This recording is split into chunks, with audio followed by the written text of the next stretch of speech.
సహజంగా అందరూ సోమవారం శివాలయానికి వెళుతూ ఉంటారు.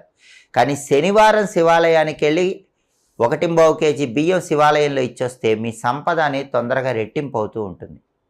మీకు జాబులో టెన్షన్స్ ఉన్నా, వృత్తిపరంగా ఎదుగుదలలో ఆటంకాలున్నా శనివారం శివాలయానికి వెళ్ళి అక్కడ మారేడు దళాలు సమర్పించండి. శివుడికి మారేడు దళాలు శనివారం శివాలయంలో ఇస్తే దానివల్ల ఉద్యోగపరంగా ఉన్నటువంటి సమస్యలు దాదాపుగా తగ్గిపోతాయి.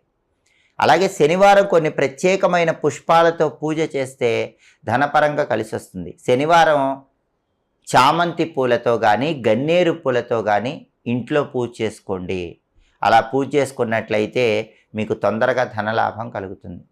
అలాగే శనివారం పూట వెంకటేశ్వర స్వామికి పచ్చకర్పూరంతో హారతి ఇవ్వటం ద్వారా కూడా ధనపరంగా మంచి ప్రయోజనాలు సిద్ధింపజేసుకోవచ్చు.